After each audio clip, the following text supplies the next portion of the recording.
प्यारे बच्चों, पूर्व के वर्षों में जैक बोर्ड द्वारा क्लास 11th भूगोल विषय का परीक्षा में पूछे गए प्रश्नों को चैप्टर बाय चैप्टर हम लोग देख रहे थे, जिसमें से चैप्टर 1 से 4 तक का हम लोगों ने कंप्लीट कर लिया है।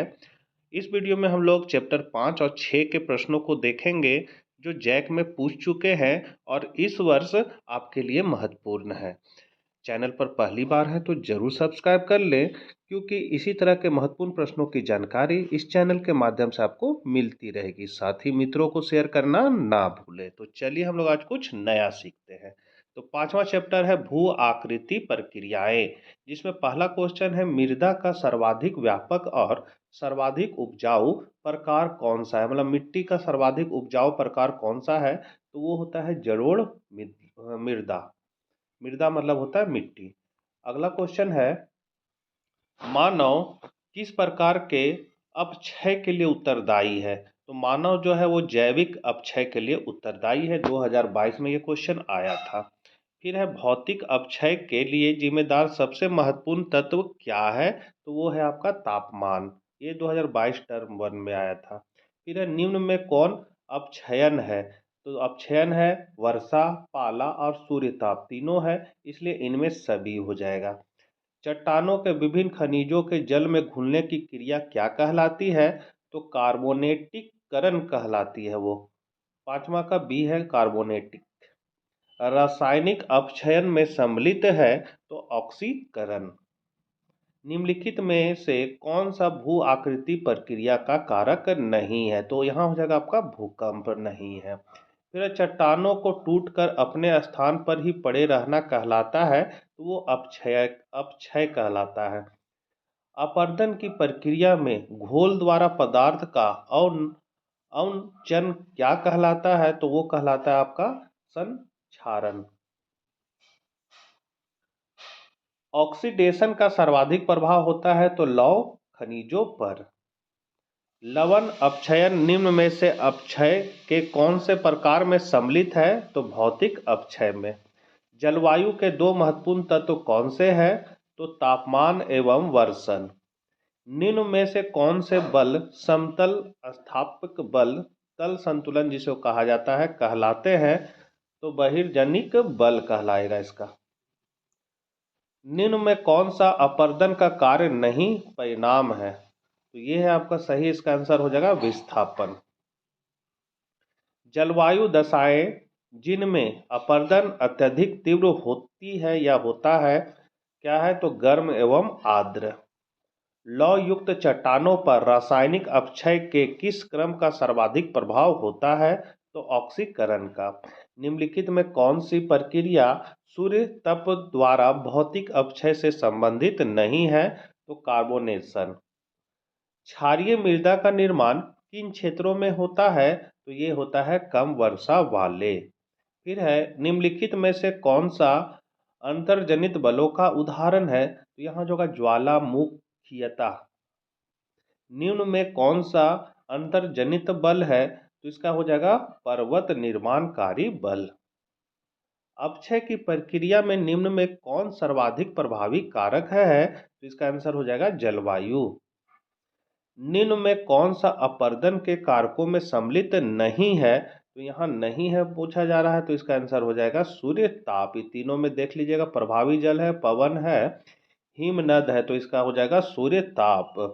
फिर निम्न कारकों में कौन सा जलवायु नियंत्रित कारक नहीं है, तो भूमिगत जल हो जाएगा।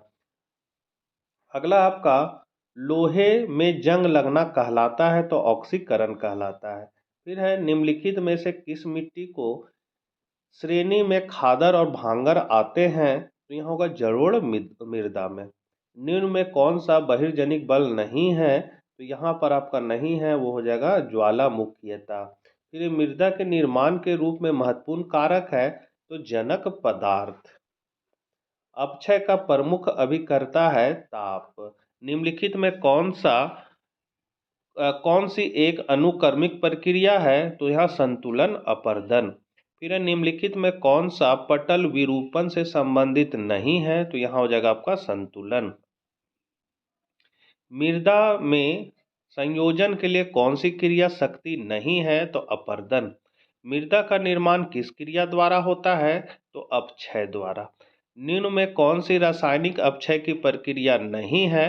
तो हिमकरण एवं पिघलन। शीत प्रदेशों में निम्नलिखित में कौन सा अपक्षय क्रियाशील नहीं रहता है? यह भौतिक अपक्षय हो जाएगा। निम्न में कौन सा रासायनिक अपक्षय की प्रक्रिया नहीं है? तो अल्पशल्यन हो जाएगा। रासायनिक अपक्षयन अधिक प्रभावी होता है चूना पत्थर। चैप्टर 5 से 36 क्वेश्चन था बच्चों, और चैप्टर 6 है आपका स्थलाकृतियां एवं उनका विकास, जिसमें पहला क्वेश्चन है स्थल रूप विकास की किस अवस्था में अधोमुख कटाव प्रमुख होता है? तो तरुणा अवस्था हो जाएगा। मरुस्थलीय क्षेत्रों में सबसे महत्वपूर्ण भू आकृति क्या है? तो बालू स्तूप।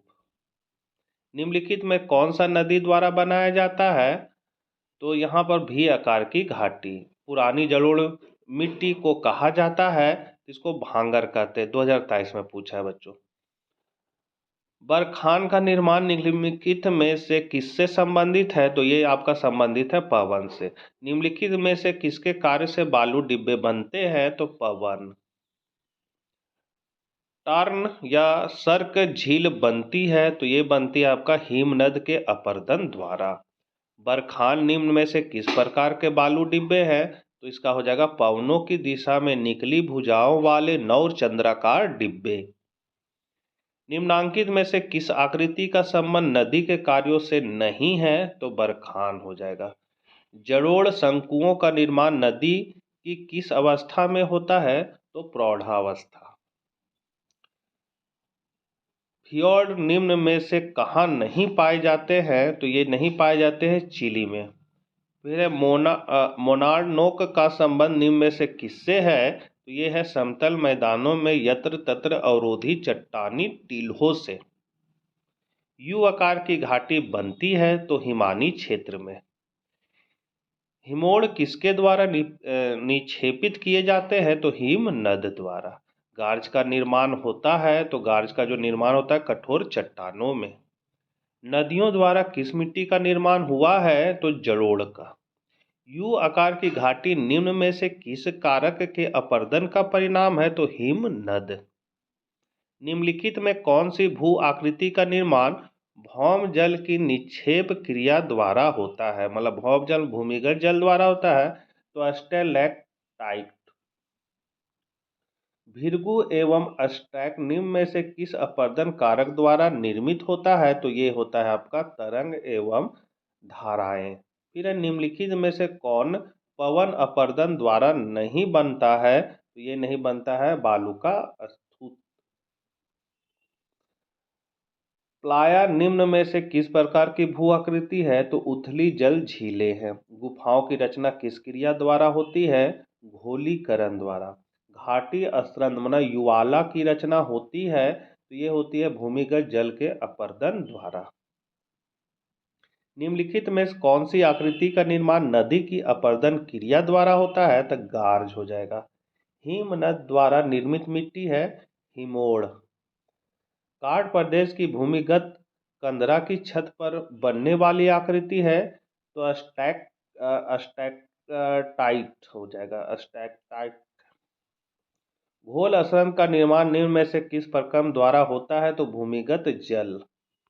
भूमिगत जल के अपरदन से कौन सी आकृति बनती है? कॉल। भूमिगत जल का प्रभावकारी कार्य संपन्न होता है? तो चना पत्थर वाले काष्ठ प्रदेशों में। भी आकार की घाटी का निर्माण होता है? तो नदियों द्वारा युवा अवस्था में। हिमानी अपरदन से निर्मित आकृति है नु नाटक। गोखुर झीलों का निर्माण होता है? तो गोखुर झीलों का निर्माण होता है नदियों द्वारा वृद्धावस्था में। इनमें से कौन हिम नदी के कार्य से संबंधित है? तो सर्क हो जाएगा। हिमोड़ निक्षेप निम्न में से किसके द्वारा जमा किया जाता है? तो हिमनद हो जाएगा। हिमानी प्रदेशों में श्रृंग की रचना का मुख्य कारण है अपरदन। निम्नलिखित में से किसका निर्माण तरंगों तथा धाराओं के निक्षेप कार्य द्वारा नहीं होता है? तो ये हो जाएगा विसर्पी रोधिकाएं। स्थैतिक साधनों द्वारा चट्टानों का विघटन तथा अपघटन क्या है तो अपक्षयन है।